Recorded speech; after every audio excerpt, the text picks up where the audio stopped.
Hello and welcome to the O&M Stockroom. We're your hosts, Brian McGarry. And Ken O'Malley. Tonight is episode 16 of Complimentary Cinema. If you are new to the channel, Complimentary Cinema is a program where we review and discuss films that you can watch for free that are available on YouTube. Be warned, we discuss these films in detail, so please consider this a full spoiler alert.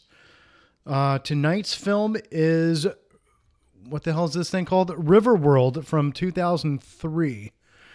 This was your turn to pick. We just kind of both looked at it and said, like, hey, why not this one, you know? Yeah, the first handful of movies I looked at didn't look interesting. And then this one was like, okay. There was one you were looking at that had Tom Hanks from like 1982, and we're like, hey, monsters and mazes, and we immediately looked at it and we're like, we don't want to watch a TV movie. So what we ended up doing was we ended up picking another TV movie. Yes. We made a lateral move. Apparently, we should maybe rename this channel the Sci-Fi Schlock Review, because that seems to be what we've been doing. The sci-fi TV movie film. The sci-fi TV movie film with bad CGI. Brought to you every week here on Complimentary Cinema. So, anyway, so this film came out in 2003. It was directed by Kari Skoglund. Written by Philip Jose Farmer and Stuart Hazeldine. Our cast of characters are Brad Johnson as Jeff Hale, Karen Holness as Molly, Emily Lloyd as Alice Hargreaves, Jeremy Birchall as Lev Rauch, Kevin Smith as Valdemar, not the Kevin Smith you're thinking of. This is actually like Kevin Smith from Wish, not Kevin Smith from Clerks. And then Cameron Dotto as Sam Clemens, Jonathan Cake as Nero, and you got a bunch of other random people with, one or two lines here and there. So, what's a good rundown for this film here? This was a kind of sci-fi-ish, alternate universe-ish kind of interesting movie. The basic premise, which we learned pretty quick, is that everyone who is on whatever planet this is has died, and they are people from throughout Earth's history, all from Earth, but they're on some kind of other planet. They didn't go to hell. They didn't go to heaven. They came to some kind of New Zealand-ish purgatory that looks like it's straight from the set of Xena and or Hercules. The costuming and the whole vibe of it really is like lifted directly from those productions. So if you are familiar with those shows, then you know exactly visually what this will look like and feel like. So they end up on this planet. Well, yeah, the beginning, our kind of main character is the Jeff Hale. And he is an astronaut, and he died in the middle of an astronaut mission and on a space shuttle that was hit by like a meteor. The space shuttle Frontier in the year 2009. Yes. So he's kind of our main character. We see everything through his kind of point of view. And he just wakes up in like this weird egg underwater. And some weird shadowy figure has woken him up and kind of like given him some future visions. That opening. Okay, so that underwater scene is ridiculous. It's like they're like, it's almost like he's like an embryo inside of like a womb sac, an egg sac, or something. The first thing I said is like Matrix. Like it looked like it was straight out of the Matrix. Like he was about to wake up inside the Matrix. It's incredibly Matrixy. And then you have the Ghost of Christmas Future from Scrooged come up with this big staff, and he just pokes him in the forehead through this gelatinous case that he's stuck in. And for a minute, like I thought he actually like punctured the guy's head and killed him again. But no, it wasn't quite that bad. But yeah, he gave him like visions of something, and he ends up, breaking out of this little cocoon. He rises to the surface, ends up on a beach. Yeah. So on the beach, he's completely naked, and he finds like a metal canister that has some clothes in it. So he puts the clothes on, and then he notices there's a bunch of other people coming out of the water, and they're all confused, and none of them are. It's just like pandemonium and chaos, and none of them know each other, or they don't have. They understand each other, but they all come from different cultures and countries and time periods. So it's just kind of chaos. What I found really interesting about that first scene, so they all come out of the water naked, but you don't see anything. It was really, really well done, actually. Like, you see a little bit of side boob, you see some butt, but you don't see any of the business. Yeah. You know, you see a couple of very skin-colored loincloths, but for the most part, I mean, it's an effective little gimmick. It gives you the hint of nudity without actually showing you anything. Yeah. It's just, it's just to show just how crazy things are. Everyone's like knocking each other over, and they're just trying to scrambling, to figure out what the hell's going on. Got to get these metal canisters with their clothes, and it's also worth noting that the people are different ages, but they all come out kind of the same age. So like in the past, like the one lady had been 87 or something like that, and she looks like she's 30, and same for another person. They don't look their actual ages. They've all been resurrected at their basically the prime of their life. One lady died in like 1934. Another woman is like from the 16th or 17th century. You have a Neanderthal man who isn't technically human, but so it goes.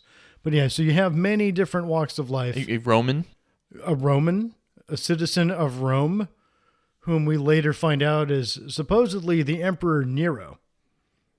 He and our main character, Jeff, kind of get into it over, Nero's treatment of the Neanderthal. Because, the guy's a Neanderthal and he's a little bit gruff. He just wants the food. He just wants the food, and he's kind of... Oh, well, we skipped over that part. Oh, well, they find that these metal canisters have clothes in it, so they put them all on. And then they also find that there's like this large torch kind of beacon.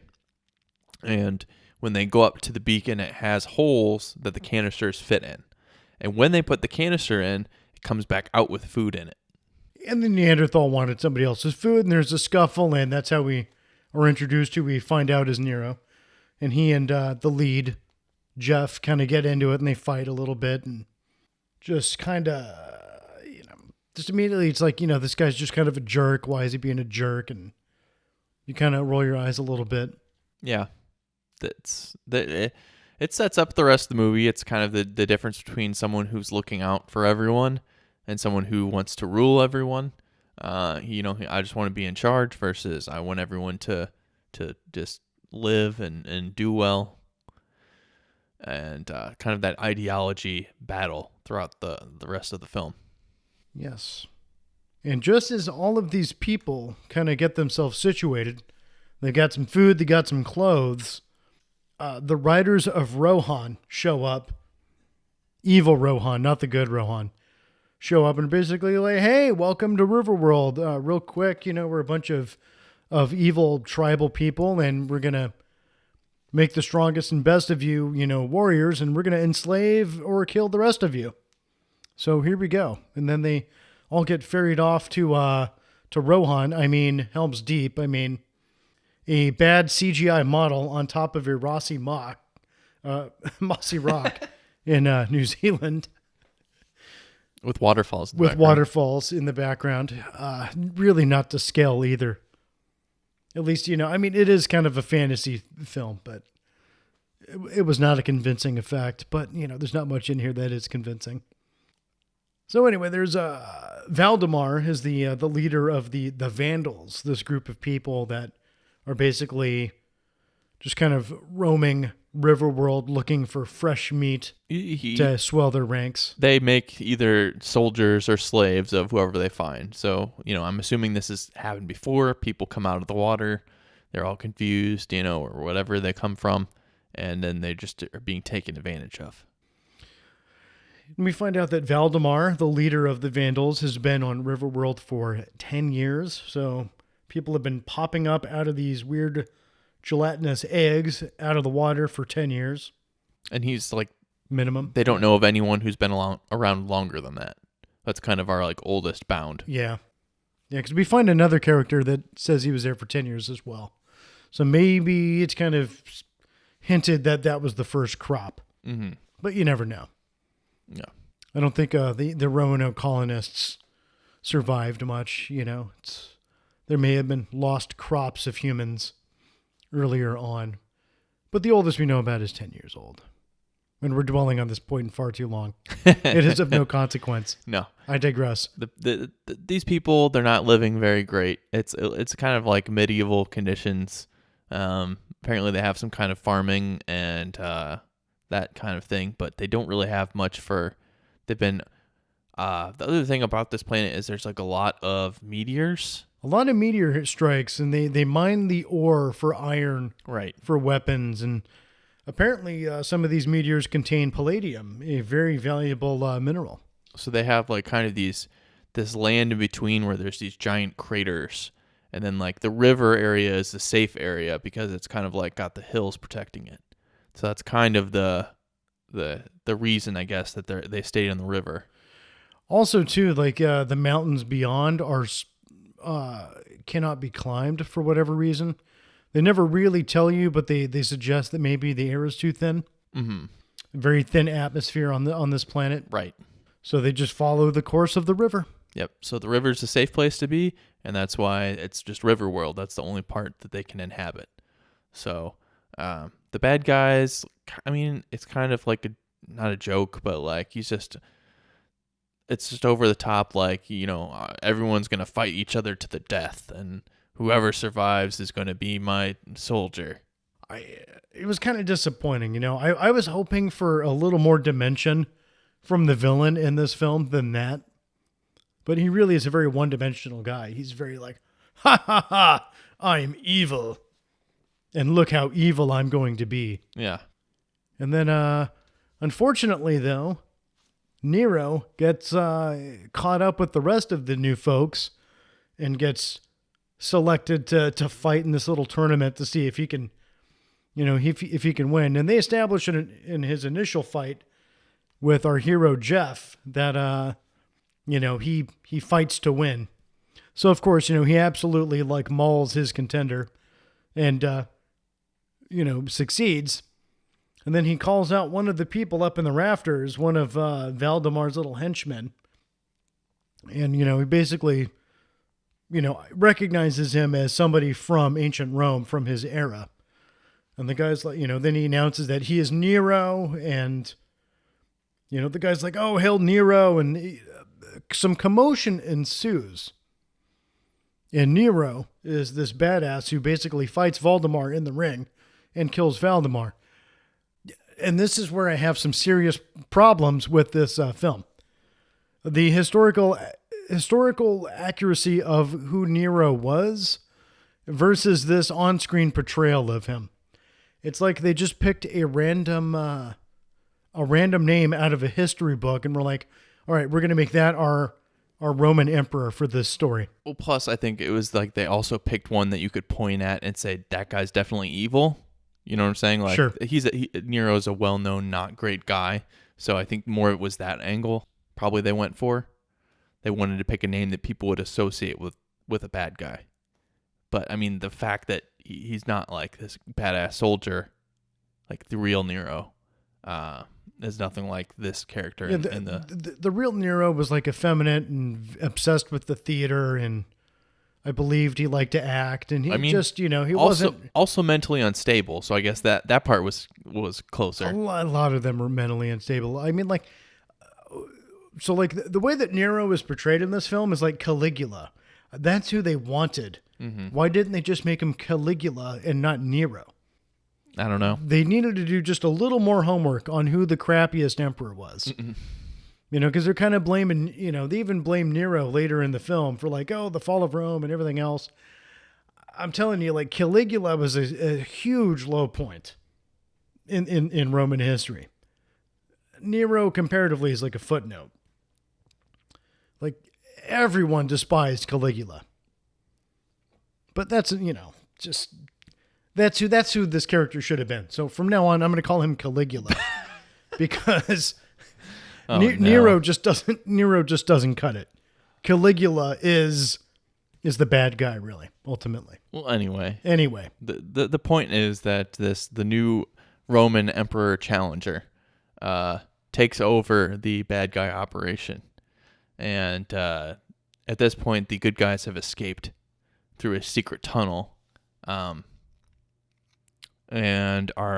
there's like this other faction that we've seen kind of in the shadows. That's they were kind of whispering around. Yeah. They were whispering around like, "Oh, we need to go save them," because while they were captured, they also met an alien and a little girl, and this was the first time that there's no children on this planet. None. Except for this one little girl who doesn't speak. And then this alien was apparently like came to Earth to warn the people on Earth that there was going to be an apocalypse, basically. And the people on Earth didn't believe them. And they got stranded there, so they died with the whole planet. And that's why they're here, is because they died on Earth. In the year 2039, as I recall. Yes. So, folks, we have a mere 18 years left. Yes. Make the best of it. Believe the alien guy when he comes. Yeah. So let's That's talk the moral of the story. Let's talk about the alien guy for a minute. To that Monad, played by Brian Moore. Mm-hmm. So he's our token singular alien extraterrestrial that we know of, that we can identify. Correct. The shadowy figure in the hood could be... Presumably is also some kind of other force. Non-human, we'll say. Yeah. So Monad, it's like they took like a rubber mask, pulled it really tight over his face, told him to talk like in a slightly hypnotic but very monotone voice, and then just twitch his head once in a while. The twitching is super, super obnoxious. It is super obnoxious. He'll be talking very slowly and deliberately, and then jerk his head just slightly to the... I can't remember if it was to the left or the right, but it's... Yeah, like left and right. It's like it's... I should have kept a tally of how many times it twitched and what direction it twitched. It would have driven you crazy. It would have driven me crazy, though. So it's probably best that I don't immediately put this movie back on when we're done recording and make note. But that would have been an interesting little bit of research. The alien character isn't that interesting, other than that he has more advanced technology he knows of. So the people he's with that are friendly were trying to make an engine with his knowledge, using palladium, right, as a source of fuel. I mean, Monad's real his real function in the story is just to get the new good guys into the camp with the old good guys, right, and then be the source of the information to make this riverboat functional, a palladium cold fusion powered steamboat. Yes. So yeah, the good people we're trying to get to, that have the riverboat, they are like the bad guys don't have boats really. Like they have a couple little dinky boats. We saw like a canoe, you know, basically, yeah. So this riverboat is like the only really real river craft. It's meticulously built too. I mean, they spared no expense. Yeah. Even the floor, like in the captain's quarters, is like black and white tiled. Mm-hmm. Just amazing to do in a mere 10 years on a planet with no existing technology. It's very fancy. It's incredibly fancy. A lot of fancy woodwork too. Yeah. It's a beautiful ship. But it took them a long time to make the mechanical parts because they have to go steal the metal. Yes. From these the Vandals and from whatever meteor kind of materials they can get their hands on, and so they've got the engine built, but they can't power it because they don't have the palladium. But guess where there is a lot of palladium? It turns out that there's palladium at the Vandals' hideout or their headquarters on the throne. Yes. Of what was Valdemar? Valdemar's throne, which is now Caligula's throne. So Kevin Sorbo, Jeff, takes another guy from the good guy camp and they go to try to sneak into I guess what are we calling this place? The Valdemar headquarters. Sure. The Fortress of Doom. Yeah, it's just the bad guy. There's not really a name for it in this film, but so they go back to it's the only town in the whole thing. They go back to Rohan, Yeah. to steal the palladium from Caligula's throne, and they don't get very far because they're immediately captured. And then you find out that the guy that Jeff is with, I use the term hero loosely. Our hero, his companion, turns out to be a double agent. Which, the guy was just kind of a jerk to begin with, so it's not like a heel turn like this isn't really surprising. It's just like, oh no. It moves the plot ahead. In a very utilitarian way.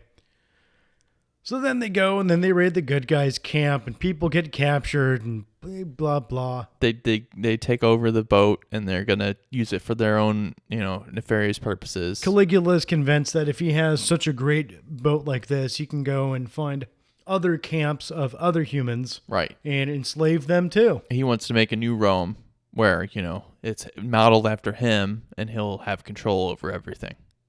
How boring. Yeah. It's pretty lame. Yeah, it's pretty lame, but that's what the guy wants. Never mind the fact that he's already got like a vicious army. He's got a bunch of people, a bunch of slaves, the only actual settlement that we have seen. And he's hell-bent on kicking up tents. I don't know what he's after here. He just he wants to be in charge and, only what he wants matters. That's all it is, really. How Roman. Yeah. So it turns out, he's gonna kill the people, some of the people, and everyone else. He's just like putting in storage, and he's gonna just take them along. And they don't really say where he wants to go or like what he's gonna do exactly. They don't have like a destination in mind. They're just like, we'll go like once we get the engine running. Yeah, go where? Who knows? We know where the good guys wanted to go. Yeah, Sam, the guy who was the de facto leader of the original group of good guys. And by original, I mean the ones that have been there for years, and the ones who built and designed the steamboat. They just want to go downriver. Right. And just kind of, cruise around. Our Jeff Hale / Kevin Sorbo type wants to be like, oh, I had a dream about this. We're going to go upriver because there's like spooky, shadowy, hooded figures and snow and stuff. Don't you want to know where the source of this is? And he wants to find the answers. He wants to find the answers. And Sam's like, I didn't have answers in my old life. Why am I going to go look for him in this one? Right. And it's hard to argue with that. He just wants to be a riverboat captain. He just wants to be a river. He wants to be Steamboat Willie. Just going down the Missouri. Just the Mississippi. The Mississippi, whatever. The body of water in Riverworld. I wonder what would you name that river? I don't know. Big river. It's not even that wide, honestly. It's really not. For being quote river world. It looks like it's a pretty creek narrow at the time. Yeah. So anyway, Caligula comes in. They take over the camp. They enslave everybody. Put a bunch of people in the hold. Long story short, the little girl manages to free our hero, who then sneaks in and starts a plot to, it's just all very whatever. From that point on, it's just it wrote itself. It really wrote it's itself. Big fight. Even some of the dialogue I was hearing in my head before I heard it with my ears. Yeah. There's a fight. The people you expect to die die. The people you hope don't die manage to live. The good guys win. They shoot some rockets. They shoot some rockets that Monat helped, the fancy alien came up with. And we were looking at the time, and like at one point we had like less than 6 minutes left, and we're like, there's no answers yet. See, I felt like the movie was the villain and I was the good guy looking for answers, and the movie was like, no. It's like, I didn't find any answers in the last movie. Why am I going to go looking for them in this movie? Right. So we just knew that we were not going to get answers at the end of this movie. Yeah. So like right at the end, the good guys prevail. The good guys prevail, and Jeff comes in and he talks to Sam. And he confronts Sam about his real identity, which is actually Mark Twain. Right. Yes, Mark Twain is in fact the guy who's been leading the original group of good guys and built the steamboat and just wants to relive or re-explore that aspect of his existence and not focus on the literary side. And they kind of agree that, the Kevin Sorbo wannabe is going to be the new leader of the people, and they go upriver. And then you see a flashback to a group of shadowy figures, and they're like, their journey has begun, but will it be completed? And it's like, no, because this movie has no sequel. And even the book that it's based on isn't even apparently all that close to what we saw on film today. Yeah. So yeah, we didn't know. Apparently, this is based on a book series, and apparently, there's a wide gap of difference between what happened in the books and what happened in the movie. So it's just kind of its own thing, and it just ends, and then that's where we're left off. That's where we're at, and yeah. So they left the door open for a sequel, but we will never have one, alas. Yeah, they tried really hard to set it up for that too. Yeah. The CGI in this film is very typical for this era, 2003. For a TV movie. For a TV movie that I think was filmed in New Zealand, the stuff I looked at didn't really tell us, but I mean, it's got that Xena and Hercules level of production. It's mostly good enough because really the CG is mostly used for the in-between scenes and not too much for the action scenes. Which is a huge plus, I think, because even a lot of the establishing shots don't overuse it either. They only use it when they absolutely have to, which I like. They use it for the city, the wide shots of the city, the wide shots of the boat, just the big stuff, and the action's all up close and people like doing stuff on actual sets and actual places. Yeah, like there's they did cut some corners though. I mean, we see that establishing a shot of that, that city/fort on the mountaintop like 3-4 times. And they seem to tromp through the same section of woods in different scenes, but it's the same section of woods that they keep showing. Yep, they reuse locations. Yeah, so I mean, there's definitely some cost cutting there. And the costumes definitely, I'm sure, came from like Hercules and Xena. Mm-hmm. Like they definitely scream that. They got them on loan. They really did, yeah. But overall, I mean, the production value is acceptable, I would say. Absolutely. It's not, there's nothing in there that was so bad that was distracting like it has happened in some of these other films we've been watching. Right. Nothing was important enough to the story. I think that was the key. Like the boat looked pretty good, and that was kind of the big set piece going into the third act. The city looked pretty good for what it was, for just like a kind of crappy medieval city. Like the actual sets they built were good. Yeah.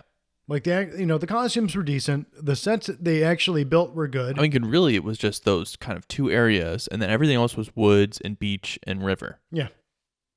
So which worked in their favor. Really pretty well done, And then just going back to the very beginning, even the initial astronaut scene that we see with Jeff and his co-pilot wasn't bad.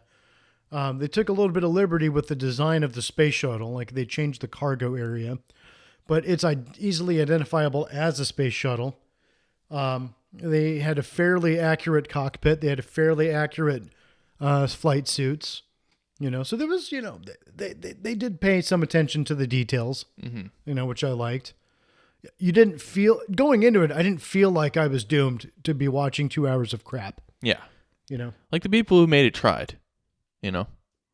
Definitely. You can't say that for every one of these kind of movies we've watched. No, some of them are downright dreadful, but this was pretty good in that regard. And like the acting was pretty good. A couple standout, I would say, here and there. All right, well, let's talk about that for a minute. Like, what are your picks for the standouts on this one? I mean, Nero was like way over the top, but I thought he was pretty good. As far as just being over the top, he was good. His kind of crazy range. He didn't get over the top right away, though. There really was a slow and steady build to that. Yes. Because when you first see him, he's just an asshole from Rome. Yep. And it's like, oh, another Roman asshole. But as you get to know him more and you see him more and you see his kind of treachery and his underhandedness, it does escalate in a really nice fashion, I thought. Mm-hmm. So it's like by the time he gets over the top, you've been with them all the way. So it's not really over the top in some sense. Right. And it's like a natural progression. Like, you know what to expect, like betrayal from the beginning. Yes. And then the betrayals just get bigger and bigger. Yeah, and he just gets shittier and shittier, you know. But in a one thing I did like was that, you know, when they first introduced Valdemar as like the lead bad guy, I'm like, oh shit, like he looks pretty tough and everything. And you think like that's the villain. Right. Like, boom, there he is. That's the villain of this story. Mm-hmm. And this guy who's just an asshole, he's going to be the good guy's best friend here in just a little bit. No. Nope. No. So like, you know, my mind went in a very different direction on that one. Yeah. So it was I kind of like that. I couldn't call it right from the beginning on that. Yeah, definitely agreed. And but yeah, I definitely think the guy who played Nero he's my pick for the best of the bunch on this one. Yeah, for sure. Our, Brad Johnson, who played Jeff Hale, he's not been in a whole lot. He was in Flight of the Intruder in 91 with Danny Glover and Willem Dafoe, a Vietnam era war film. They play, he and Willem Dafoe are buddy pilots. And I remember seeing that film as a kid and I liked it, but did not recognize anything else he's done. He gave a very, very earnest performance. I think he was just like kind of realistic in a way. But he wasn't really that interesting. He's not interesting at all. He's the very... he's just lightly buttered toast. He's the square-jawed, you know, honest, Mr. American hardworking Mr. America. And it's like, let's just stick him in there. Yeah. And, you know, and it's... Which he was effective at rallying people together and whatnot. I mean, he really is as interesting and exciting. Okay, so I think Kevin Sorbo kind of sucks. Yeah.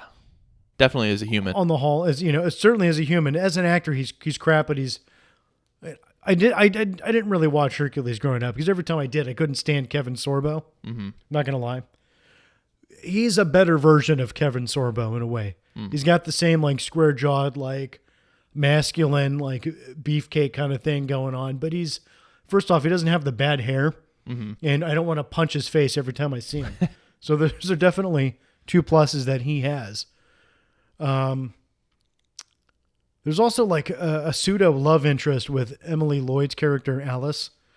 You know, she's kind of introduced as like this, you know, she's the old woman who's young, who's English, and you know, her and you know Jeff, you know, they have like little sparks, and nothing really ever comes of that. No, in the end, it's not really important to this story. Yeah, as far as if it could have developed in the future, maybe it would have been something, but.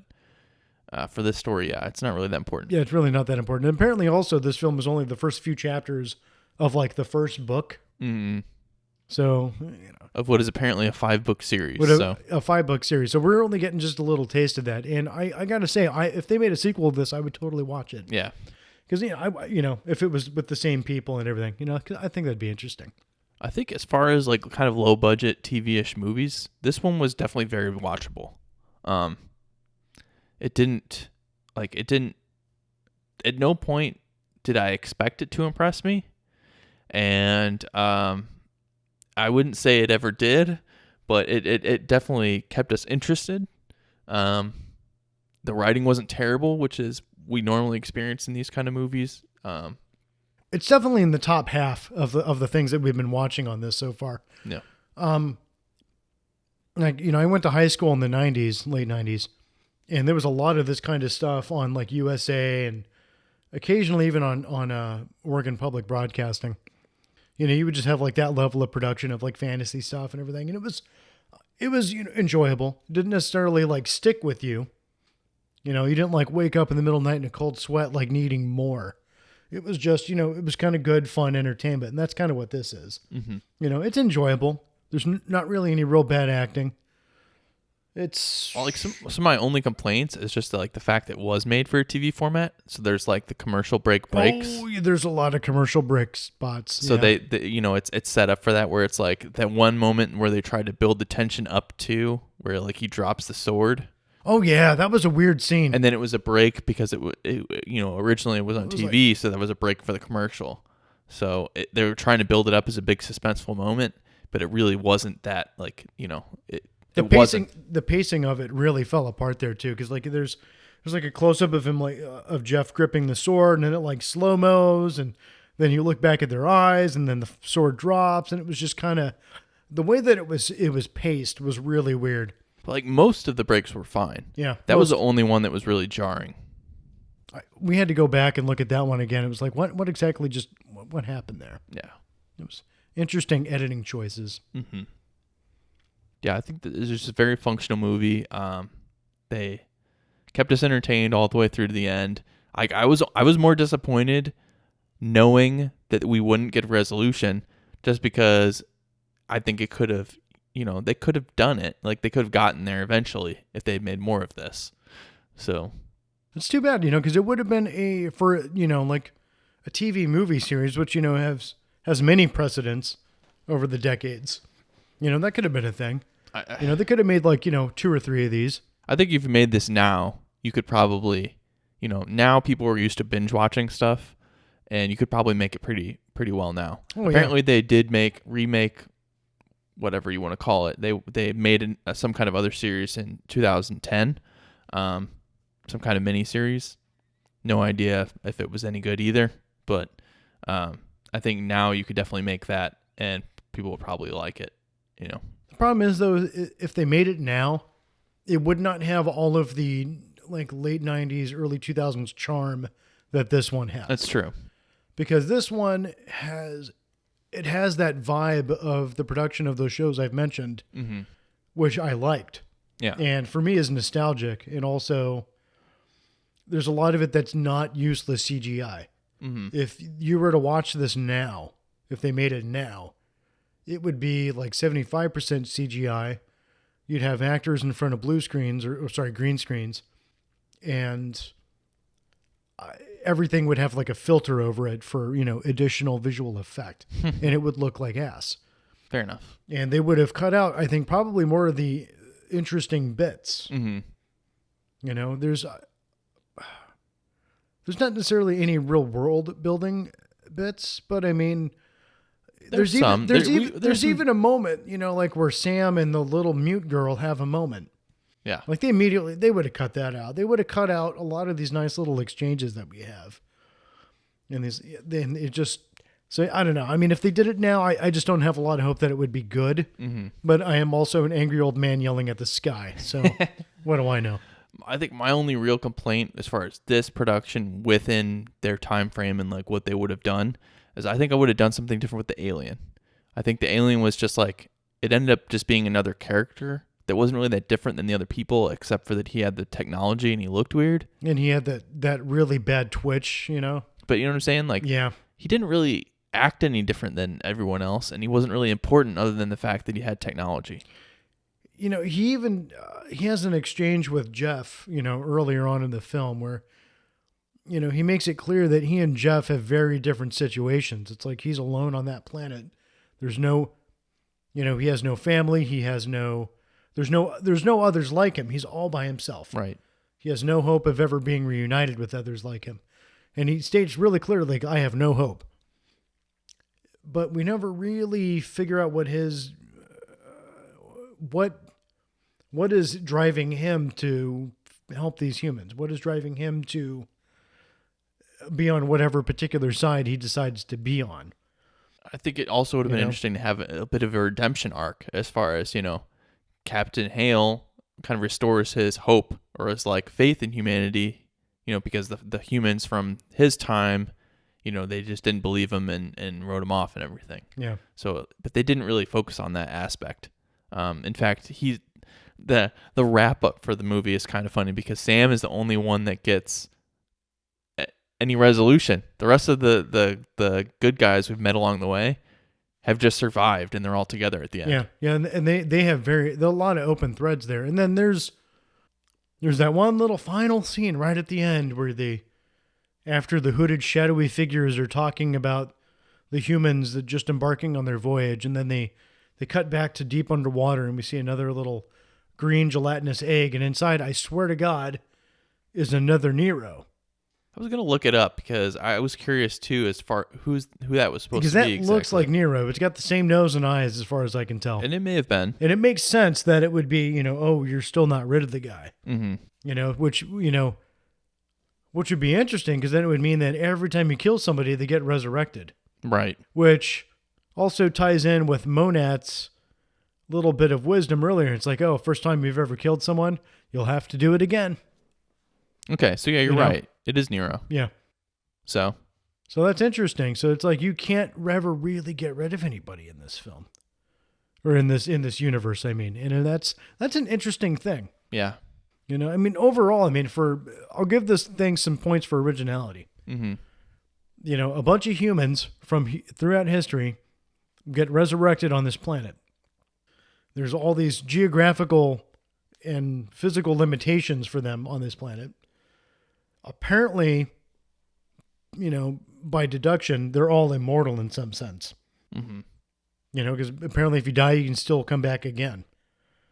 And I don't know. There's more going on that I would love to have learned about, I think. Yep. Different people coming from different times and just how they interact with each other is interesting, It's a lot of potential there. Well, it's like, you have a concentration camp victim. Yeah. Jeffrey Birchall's Lev character, who, ends up being, not really a badass, but a good fighter and a hero in his own way. A steady hero in his way. And then there's Molly, who was, I can't remember quite how she described herself, but she was a member of an African tribe, who had to deal with like slave traders, in colonial American times. And she died on a slave ship. And yeah. No one had a happy death. No one had a happy death here, and they all, and all of them had some interesting backgrounds and stories.